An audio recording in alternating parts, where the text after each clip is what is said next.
From God's own state to God finally remembered us.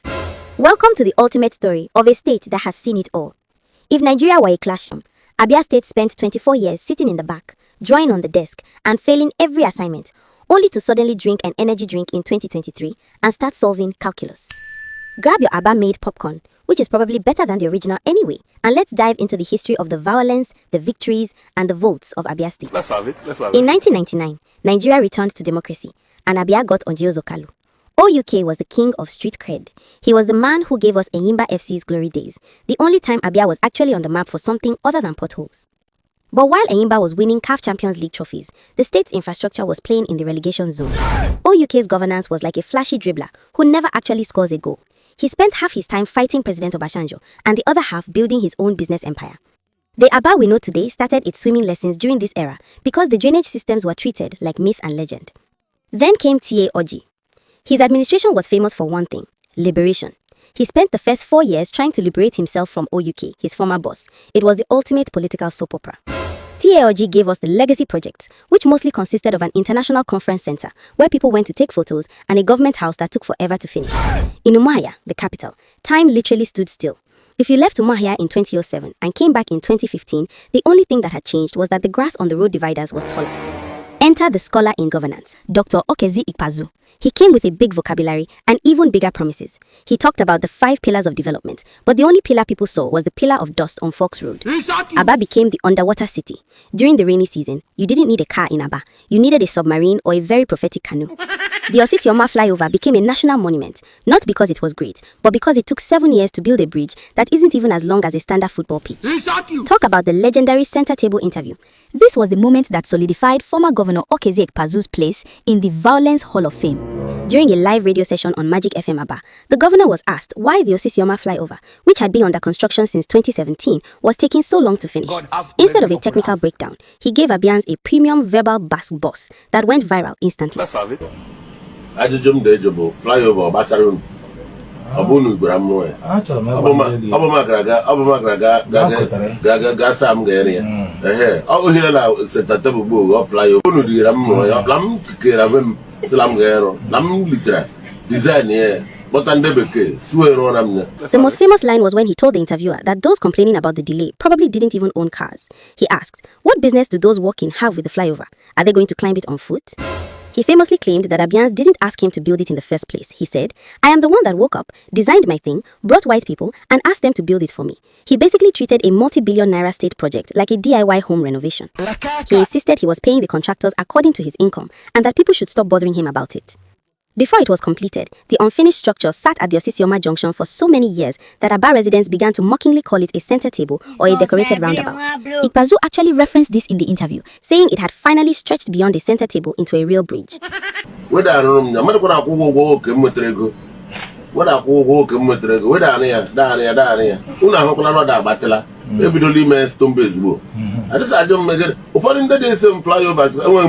I'm going to put a new flyover.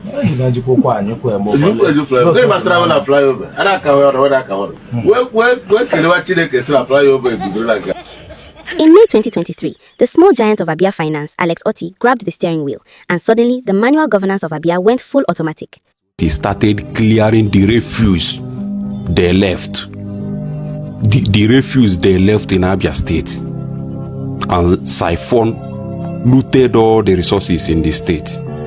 This was when Governor Alex Otti came in and began to clear the refuse.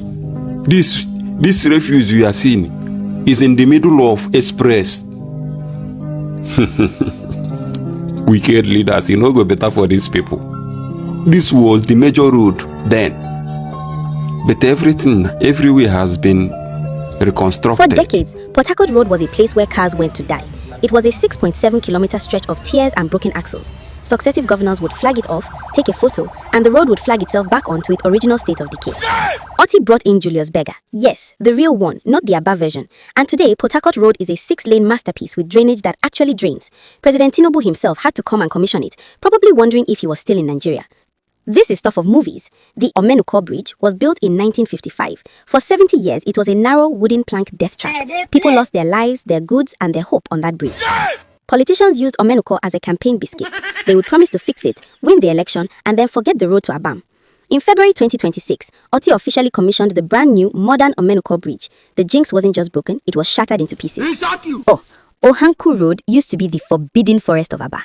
If you lived there, your shoes were permanently brown. But in 2025, the transformation was so mind-blowing that residents started holding church services on the asphalt. With solar street lights and proper paving, Ohanku is now a certified flex zone. While previous governors talked about airports like they were discussing the trip to the moon, Otti actually put the money where the runway is. The $1.5 billion cargo airport is currently the talk of the town. It's not just an airport, it's a global port for Aba traders. Soon, you won't need to clear your containers in Lagos. You can just land them in your backyard. So we are now at the sites for the Abia International Cargo Airport. Okay, the Abia Airport project in Aga on, and the Ile area Anyabola, a lot of work has been done, and by the special grace of God, also it's with our budget, how do we deliver on time? Because the company and the NGP on the way, the machines really deliver one and the more on them. As you can see, work is going on seriously. We have a very tight mandate and a very tight timeline to make sure that case. In December 2025, Abia became the first state in Nigeria to launch a fleet of electric buses. No fuel, no noise, just 100% violence-free transport. While the federal government is still arguing about CNG, Otti has moved to Tesla energy. If you see a bus in Umuahia that sounds like a whisper, don't be afraid, it's just the future of Abia. The Umuahia Township Stadium used to look like a grazing field for cows, but the ongoing reconstruction into a 40,000 capacity ultra-modern arena is set to make Abia the sports hub of the southeast. In early 2026, something hilarious happened. The three former governors, OUK, Orji, and Ikpeazu, actually met to strategize on how to stop Alex Otti from getting a second term in 2027. It was the ultimate crossover episode. Men who spent 20 years fighting each other suddenly became besties because one man started building roads they said were impossible. OUK says, we did something too. TA says, I handed over to you. Ikpeazu says, don't ignore our legacy.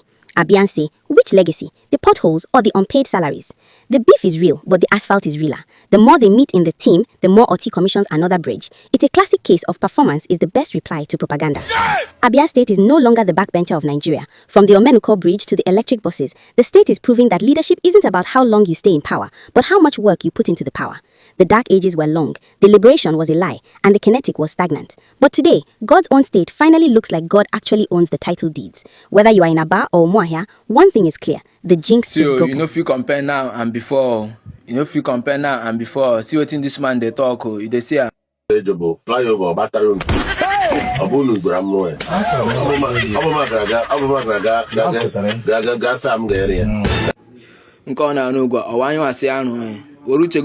no be us tell I'm making the build all these things so